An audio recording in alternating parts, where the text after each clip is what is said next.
우리 함께 볼 말씀은 누가복음 24장 36절부터 43절의 말씀입니다. 우리 36절부터 43절 말씀을 우리 한 목소리로 봉독하도록 하겠습니다. 이 말을 할 때에 예수께서 친히 그들 가운데 서서 이르시되 너희에게 평강이 있을지어다 하시니 그들이 놀라고 무서워하여 그 보는 것을 영으로 생각하는지라. 예수께서 이르시되 어찌하여 두려워하며 어찌하여 마음에 의심이 일어났느냐. 내 손과 발을 보고 나인 줄 알라. 또 나를 만져보라. 영은 살과 뼈가 없으되 너희 보는 바와 같이 나는 있느니라. 이 말씀을 하시고 손과 발을 보이시나 그들이 너무 기쁨으로 아직도 믿지 못하고 놀랍게 여길 때에 이르시되 여기 무슨 먹을 것이 있느냐 하시니 이에 구운 생선 한 토막을 드리니 받으사 그 앞에서 잡수시더라. 아멘.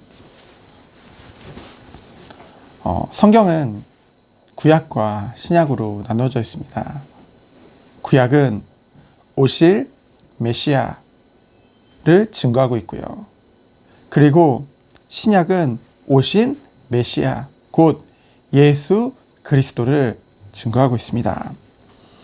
신약 성경의 시작은 사복음서죠. 이 사복음서에는 공통적으로 예수 그리스도의 나심과 공생애 그리고 마지막 지상 명령이 기록되어져 있습니다. 이 사복음서는 이름과 같이 저자들이 다 다르죠. 4명의 다른 저자들이 성령의 감동으로 쓰여진 것이 바로 사복음서입니다. 같은 사실을 기록하고 있죠. 하지만 쓴 사람에 따라서 약간씩 인물에 대한 묘사라든가 느낌, 시각, 관점 그런 것이 조금씩 다른 것을 보게 되어집니다. 물론 예수가 그리스도 되심은 그 내용은 같지만은 약간씩 다를 수밖에 없죠. 왜 그렇습니까? 하나님께서는 하나님의 일을 위해서 이 복음을 증거함에 있어서 각 사람의 가진 모든 것을 들어서 성령의 감동으로 사용하시기 때문입니다. 마치 로봇과 같이 기계들은 같은 프로그램을 다 써서 그 기계가 움직이게 되잖아요. 핸드폰만 봐도 안드로이드다, 애플이다. 같은 핸드폰은 같은 그런 프로그램을 써서 사용하잖아요.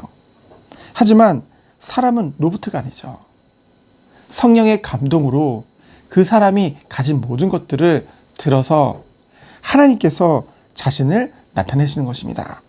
오늘 누가복음은 저자가 의사죠. 의사 누가입니다. 아주 의사답게 어떻게 의학적으로 또 아주 자세히 그 예수님의 부활에 대해서 사실적으로 증거하고 있죠.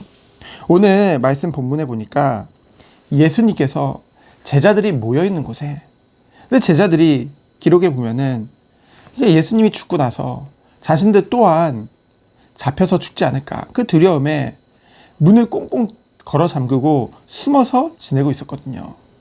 근데 그곳에 예수님께서 갑자기 나타나게 됩니다. 그러니 37절에 예수님을 보고 놀라워하고 무서워하고 영으로 생각하는 게 어찌 보면 당연한 것이죠. 왜 그렇습니까? 우선은 예수님이 죽었다고 생각했기 때문에 부활하신다고 분명히 말씀하셨지만은 그것을 머리로는 생각했을지 모르지만은 절대로 믿지 못했어요. 그런 예수님이 갑자기 나타나셨기 때문에 게다가 아까도 말했지만은 시공을 초월해서 갑자기 눈앞에 나타났기 때문에 당연히 예수님을 영이다, 귀신이다 라고 생각할 수도 있겠죠. 근데 그 예수님께서 스스로 자신을 증거하십니다. 자신이 약속대로 죽으시고 약속대로 완전히 부활하셨음을 나타내시죠. 근데 의사인 누가의 관점에서 아주 이 부분을 자세히 증거하고 있는데요. 39절에 보면은 내 손과 발을 보고 믿어라. 그 손과 발에 그 못자국을 봐라. 그리고 뭐라고 합니까? 실제로 만져봐라. 그러면서 뭡니까? 영은 살과 뼈가 없지만은 나는 있다. 그것을 증거하시죠. 그러면서 또한 그 말씀까지 하셨지만은 제자들이 기뻐했지만은 여전히 믿지 못했어요. 그러자 예수님께서 먹을 것이 있냐라고 물어보시고 구운 생선 한 토막을 드시게 되어지죠. 하나님이신 예수님께서 완전히 부활하셨음을 스스로 증거하신 것입니다. 그리고 또한 그것을 의사 누가가 아주 자세히 기록하고 있죠. 예수 그리스도는 이와 같이 약속대로 우리의 죄를 위해서 십자가에서 죽으셨고요. 약속대로 완전히 부활하신 것입니다. 영만 이렇게 오신 것이 아니라 영으로만 부활을 증거하신 것이 아니라 영육간에 완전히 부활하신 것이죠. 게다가 부활의 몸은 이전과는 다른 시공을 초월하는 육체의 몸을 입고 오신 것입니다. 우리 또한 예수 그리스도께서 재림하시는 그날 우리 또한 그 부활의 몸을 입고 영원한 천국에서 살게 되었죠. 그 소망을 몸소 보여주신 것입니다. 오늘 말씀을 통해서 우리에게 깨닫는 것은 무엇입니까?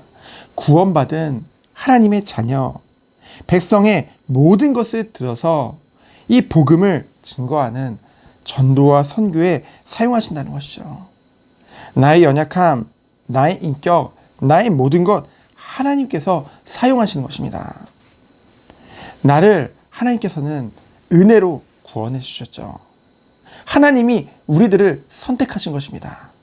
나의 부족함, 나의 연약함과 상관없이 하나님이 쓰시겠다고 부르신 거예요. 하나님이 부르신 것입니다. 그리고 나의 과거, 나의 인생, 나의 삶, 나의 생각, 나의 말, 나의 모든 것 들어서 하나님께서는 무엇을 하기 원하세요? 예수가 그리스도 되심을 증거하기 원하시죠.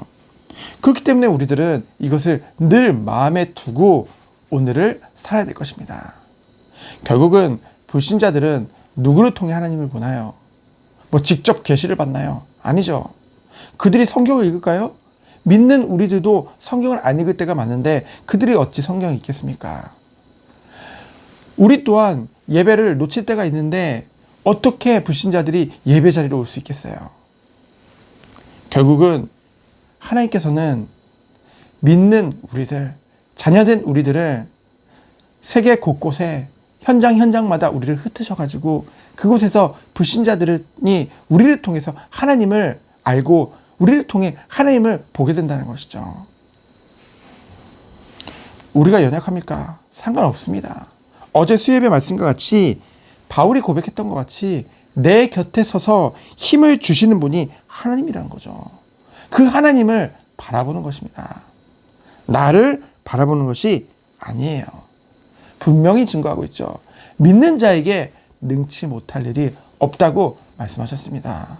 우리는 그것을 믿고 하나님이 주시는 은혜 안에서 우리가 있는 현장에서 주님이 원하시는 그리스도의 증인의 축복을 누리는 거예요. 오늘도 말씀을 통해서 정말 붙잡기 원합니다. 정말 우리가 지금 하는 모든 것들, 우리가 지금 마음에 담은 모든 것들, 그리고 나의 전 일생을 통해서 하나님은 오직 그리스도를 증거하기 원합니다. 땅끝까지 이르러 내 증인이 되리라 약속해 주셨죠. 근데 먼저 그 약속 이전에 먼저 약속하신 것이 무엇입니까?